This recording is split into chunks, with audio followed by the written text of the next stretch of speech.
ini saya akan menjelaskan Entity Relationship Diagram atau ERD sistem sewa PlayStation. Di dalam ERD ini ada 5 entitas utama, yaitu pelanggan, penyewaan, petugas, detail sewa, dan PlayStation. Yang pertama, entitas pelanggan.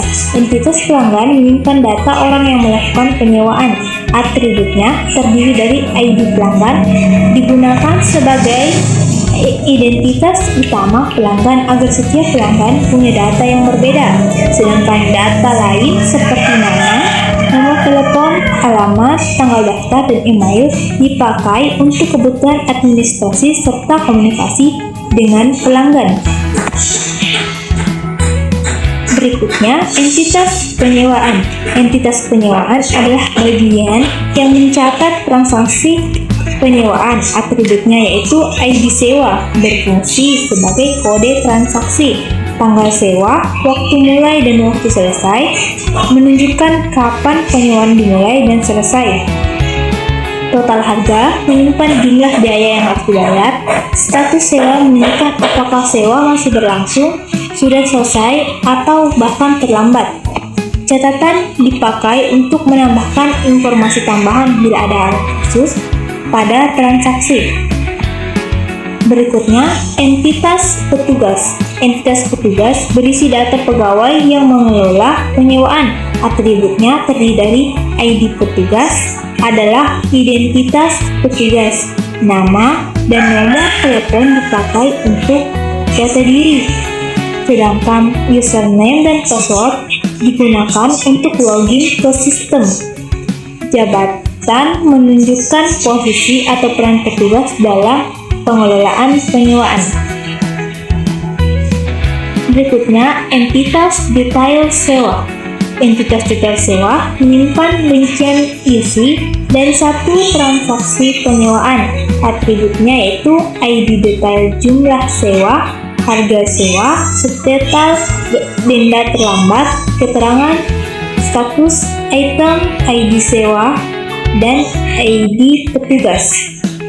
Entitas ini dipakai untuk menjelaskan lebih rinci item PlayStation apa saja yang disewa dalam satu transaksi. Misalnya dalam satu penyewaan bisa ada beberapa item yang disewa, maka semuanya dicatat di sini.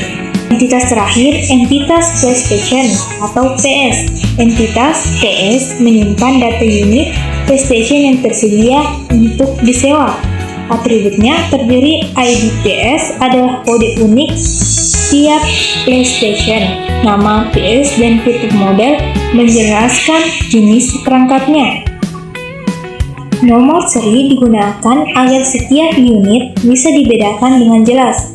Harga sewa per jam menunjukkan tarif penyewaan, sedangkan status unit digunakan untuk melihat apakah unit sedang tersedia, sedang disewa, atau tidak bisa digunakan. Selanjutnya, hubungan antar entitas. Hubungan pertama, pelanggan dan penyewaan. Satu to many.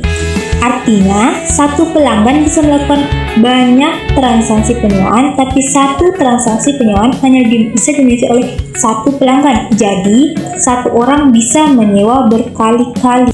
Hubungan yang kedua adalah antara petugas dan penyewaan dengan relasi di satu to many. Artinya, satu petugas bisa memproses banyak transaksi penyewaan, tapi satu transaksi hanya bisa diproses oleh satu petugas. Ini memudahkan pelacakan siapa yang menangani transaksi tersebut. Hubungan ketiga adalah antara penyewaan dan detail sewa dengan relasi mencakup. One to many, artinya satu transaksi penyewaan dapat memiliki banyak detail sewa. Jadi dalam satu transaksi bisa ada lebih dari satu item yang dicatat.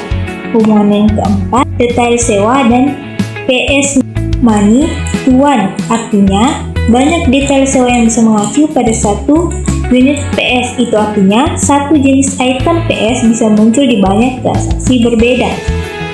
Kesimpulannya, secara keseluruhan ERD ini atau Entity Relationship Diagram menunjukkan alur kerja sistem sewa PlayStation secara lengkap. Data pelanggan disimpan dahulu, lalu transaksi penyewaan dicatat oleh petugas, kemudian detail item yang disewa dimasukkan ke dalam detail sewa, dan akhirnya unit PS yang disewa tercatat dengan jelas. Dengan struktur seperti ini, sistem menjadi lebih mudah dikelola, lebih rapi, dan mengurangi kesalahan pencatatan. Waalaikumsalam warahmatullahi wabarakatuh.